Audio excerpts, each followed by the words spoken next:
नमस्कार, मैं हूं नीलू। तो हमास से युद्ध विराम के बाद अब लगातार जो इस वक्त बंधक है उनकी रिहाई चल रही है। बहुत सारे बंधकों को रिहा कर दिया गया है। अगर इजराइल की बात की जाए तो वो भी कई फिलिस्तीनियों को अब तक रिहा कर चुके हैं। लेकिन इस बीच एक बड़ी खबर आ रही है। ट्रंप और नेतन्याहू की मुलाकात होने वाली है।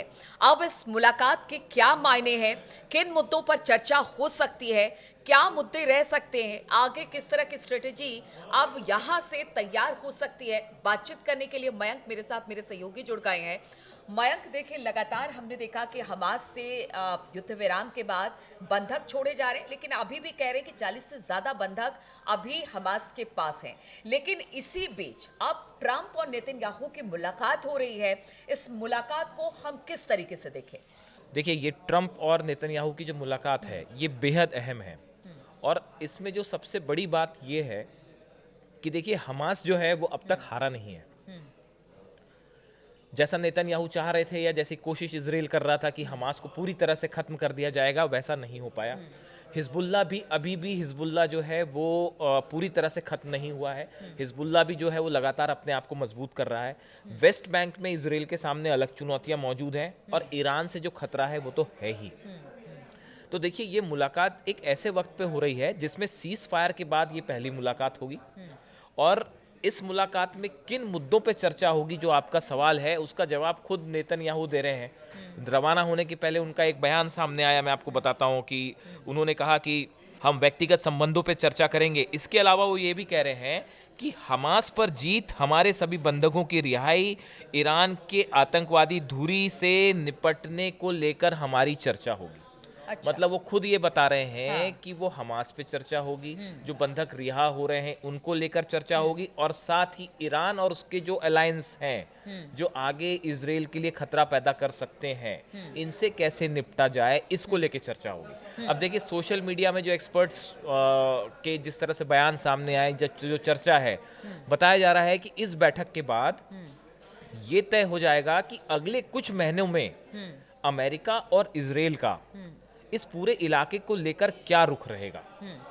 ईरान को लेके एक बड़ी चर्चा होगी। ईरान के जो न्यूक्लियर सेंटर्स हैं, जो उसकी एटमी ताकत है, ये अमेरिका के लिए एक बड़ा चिंता का मुद्दा है और इजराइल के लिए तो है ही है। तो इस पे आगे क्या रणनीति बनाई जाए, कैसे निपटा जाए, ये बड़ी एक जो है वो इस पे पूरा जो है चर्चा का मुद्दा रहेगा। ठीक है मयंक, एक सवाल यहाँ ये भी उठता है, चूंकि ट्रंप को राष्ट्रपति पद की शपथ लेनी थी। आप देखिए, ट्रंप ने पूरी तरह से कार्यभार संभाल लिया है। ऐसे में हम देखते हैं कि अमेरिका एक ऐसा देश है जो कि दुनिया भर के अलग अलग देशों की मदद करता है। उसमें बहुत सारे देशों को मदद करना अमेरिका ने बंद कर दिया। लेकिन अभी भी इजराइल और नेतन्याहू को उनकी तरफ से मदद दी जा रही है। पहली बात तो ये खबर ये भी आ रही है कि देखिए, अभी जब तक बंधक रिहा नहीं कराए जाते हैं तब तक तो चलिए ठीक है, शांत है। अभी अभी फौरी तौर पर शांति से कहा जा सकता है। लेकिन आगे आने वाले दिनों में जब बंधक रिहा हो जाएंगे तो सवाल सबके मन में यही है कि फिर क्या होगा। बिल्कुल, ये बहुत बड़ा सवाल है। और ये इसको लेके इस तरह की भी चर्चाएं हैं कि जो सीज फायर है ये बहुत लंबा टिकने वाला नहीं है। देखिए, उसकी एक बड़ी वजह है, अभी देखिए ये तीन बंधकों को जो है हमास की तरफ से रिहा किया गया है 1 फरवरी को, और उसके बदले इजराइल की तरफ से 183 फिलिस्तीनी कैदियों को रिहा किया गया है। 3 बंधकों के बदले 183 इन्होंने छोड़े हैं। अब देखिए, ये जिस तरह से इजराइल जो है वो बहुत कोशिश करने के बाद भी, जैसा आप जान ही रहे हैं कि ये जो बंधक थे हमास के, इनको छुड़ा नहीं पाया। बिल्कुल। और इसको लेके लगातार दबाव बन रहा था कि इन्हें छुड़ाना है, मुख्य प्रायोरिटी ये है, इन्हें छुड़ाना है। और दूसरी तरफ जो गाजा में जो जंग चल रही थी, उस जंग में भी हमास खत्म नहीं हो पाया। देखिए, वो आज भी उसके लड़ाके वहां मौजूद है। ऐसी स्थिति में ये सीज फायर के अलावा जो है, जैसी चर्चाएं, एक्सपर्ट कहते हैं और चौतरफा दबाव भी था, दबाव भी नेतन्याहू था पे। कि भाई बंधक छुड़ाने हैं। हाँ, तो लेकिन इजराइल के पूरा पास शहर गजा पट्टी जी बिल्कुल तबाह हो गजा गया तबाह। था, और अब ऐसे में कोई चारा नहीं। हाँ, तो ऐसे में सीज फायर के जरिए ये कोशिश की गई। एक तरफ तो डोनाल्ड ट्रंप कह चुके थे कि भाई शांति चाहिए, तो उनकी बात भी रखनी थी। और दूसरी तरफ जो है वो सीज फायर से ये बंधक रिहा होना, ये एक बड़ी चीज थी। लेकिन ये जिस तरह से देखिए, 183 फिलिस्तीन के लोग जो है वो छोड़े जा रहे हैं और बदले में 3 रिहा हुए, इसकी बड़ी आलोचना भी हो रही है। और जो राइट विंग है वो ये कह रहा है इजराइल में कि भाई फिर से जंग होनी चाहिए। अब देखिए, इस हालत में देखिए, ये जो बंधक रिहा हुए इनको हेलीकॉप्टर के जरिए जो है वो इजराइल लाया गया। और उसके बाद जो है एक तरफ तो हमास के साथ और गजा के साथ जो स्थिति है वो बंधकों का जो है वो आदान प्रदान चल रहा है, छूट रहे हैं। लेकिन दूसरी तरफ आप अगर देखें कि वेस्ट बैंक में भी हालत बहुत अच्छी नहीं है। वेस्ट बैंक में जैसा कि आईडीएफ की तरफ से कहा गया है कि पिछले 2 हफ्तों में जो है वहाँ 50 से ज़्यादा फिलिस्तीन लोगों की मौत हुई है। इजराइल उन्हें आतंकवादी कह रहा है, फिलिस्तीन का कहना है कि इसमें बड़े सारे जो है बेगुनाह नागरिक भी मारे गए हैं और 2 हफ्ते में 50 से ज़्यादा लोग मारे गए हैं और उसमें एयर स्ट्राइक भी की गई है। और ये देखिए इसमें 35 जो लोग हैं वो करीब जेनिन जो इलाका है वहाँ पे हुए हैं, मरे हैं। और तुल्कारेम इलाके में और तामुन इलाके में यहाँ पे जो है ड्रोन स्ट्राइक्स भी हुई हैं इजराइल की तरफ से। तो ये जो वेस्ट बैंक है ये पूरी तरह से अभी भी अनस्टेबल है।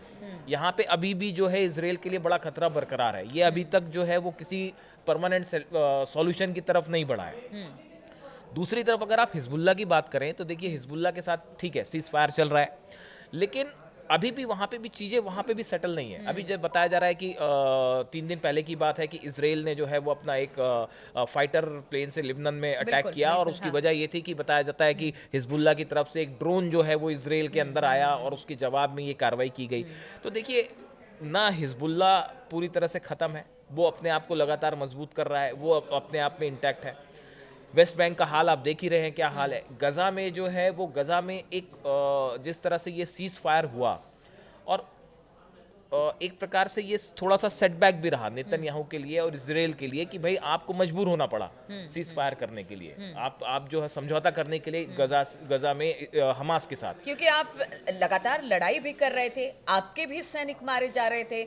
हमने देखा कि गाजा पट्टी में किस तरह के हालात हुए, ट्रंप इधर शपथ ले रहे थे, तो ये चौतरफा दबाव झेल रहे थे नेतन्याहू, जिसकी वजह से ये फैसला लिया गया। तो हम ये मान के चले कि अभी जो भड़की आग थी उसको थोड़ी देर के लिए तो बुझा दिया गया है, लेकिन ये अभी चीजें सुलग रही है। सुलग रही है, अभी भी अंदर ही अंदर वो चिंगारी सुलग रही है। और इसका देखिए इसका जो है मैं आपको एक बयान बताता हूँ नेतन्याहू का। अगर आप इस पूरे इलाके पे नजर रखें तो ये जो नेतन्याहू का बयान है ये बता रहा है कि मामला किस दिशा में आगे जा सकता है। देखिए अभी जब वो रवाना हो रहे थे उसके पहले उन्होंने कहा कि ईरान के रेजिस्टेंस फोर्स का उन्होंने गठबंधन जो है ईरान का उन्होंने जिक्र किया, जो रेजिस्टेंस फोर्सेस हैं अलग अलग जो इजराइल के खिलाफ है इसका जिक्र किया, जो लगातार मुश्किलें पैदा कर रही हैं इजराइल के लिए। ये खुद नेतन्याहू मान रहे हैं कि भाई ईरान भी मुश्किल पैदा कर रहा है और रेजिस्टेंस फोर्सेस जो अलग अलग हैं वो पैदा कर रही हैं, तो खुद वो मान रहे हैं। इन्होंने ये कहा नेतन्याहू ने कि हम अमेरिका के साथ काम करके सुरक्षा को मजबूत कर सकते हैं, शांति के दायरे को बढ़ा सकते हैं और ताकत के बल पर शांति का युग हासिल कर सकते हैं। ये बड़ी अजीबोगरीब और इंटरेस्टिंग बात है। ये वो शांति भी और ताकत भी। हाँ, कि ताकत के बल पर शांति का युग हासिल कर सकते हैं। मतलब हम जो है ताकत के दम पे शांति, ताकत के दम पे शांति कैसी होती है ये तो हाँ ये आप देख सकते हैं। ये ताकत के दम पे कहना चाहते हैं कि शांति हासिल करना, तो ये क्या लेबनान वाली बात कर रहे हैं या गजा वाली बात कर रहे हैं या वेस्ट बैंक वाली बात कर रहे हैं, ये मतलब या सीरिया वाली बात कर रहे हैं या ईरान वाली बात कर रहे हैं, पता नहीं। तो ये जो है सोशल मीडिया में इनके इस बयान की बड़ी चर्चा हो रही है और इसको क्रिटिसाइज भी किया जा रहा है और जो इजराइल के साथ समर्थक है वो इसको पॉजिटिवली भी ले रहे हैं, जो राइट विंगर्स हैं। देखिए हमारा काम है जो चीज़ें सोशल मीडिया पे है वो अपने दर्शकों तक पहुंचाना। हम किसी के ना फेवर में है ना अगेंस्ट में, हम तटस्थ होकर बात कर रहे हैं। तो इनका ये बयान जो है ये बड़ा इंटरेस्टिंग हो रहा है कि हम ताकत के बल पे शांति स्थापित करना चाहते हैं। क्या नेतन्याहू ये कहना चाह रहे हैं कि आने वाले वक्त में, और अब तक तो ताकत ही दिखाते रहे जिसका परिणाम अलग अलग जगहों पर हालात जिस तरह से बिगड़े मिडिल ईस्ट के, वो तो ताकत का ही परिणाम था। इसमें इजराइल को भी बड़ा नुकसान हुआ है, गजा को भी नुकसान हुआ है। जैसा हम अक्सर बात करते हैं कि इस युद्ध से किसी का भला होने वाला नहीं है। इजराइल को भी बड़ा जबरदस्त नुकसान हुआ है। नॉर्थ इजराइल में जो है वो एरिया जो है वहाँ पे काफी तबाही हुई है। उसके बाद अब देखिए अब कुल मिला के कहानी जो है वो ये है कि ये ट्रंप और नेतन्याहू की मुलाकात के बाद जो आगे की प्लानिंग होगी इस पूरे एरिया के लिए, उसमें ये 4-5 चीजें बड़ी चर्चा का मुद्दा रहेंगी कि एक तो हमास का आगे कैसे डील करना है, ईरान का क्या करना है, ईरान की न्यूक्लियर जो सेंटर्स है, न्यूक्लियर पॉलिसी है, उनका जो न्यूक्लियर प्रोग्राम है, इसको कैसा रोका जाए। इसके साथ ही साथ आप देखें हिजबुल्ला हो, चाहे सीरिया हो, चाहे वेस्ट बैंक हो, इन इलाकों में शांति स्थापित करना है तो इसके लिए क्या किया जाए। क्या इसको किसी पर्टिकुलर एक कोई पॉलिसी के तहत ट्रंप आगे बढ़ाएंगे? और सबसे बड़ी बात है ट्रंप की प्रायोरिटी भी है कि इन सब जगहों पर शांति बनाए रखी जाए, क्योंकि उन्होंने अपने आप को शांति दूत बता रखा है। तो आप देखिए कि ताकत के दम पर शांति किस तरह से लाई जा सकती है। पीछे हमने देखा कि किस तरह की स्थिति तमाम जगहों पर थी। हालात बेहद खराब थे, लेकिन फिलहाल अभी शांति है, युद्ध विराम है हमास और नेतन्याहू के बीच में, यानी कि इजराइल और हमास के बीच में।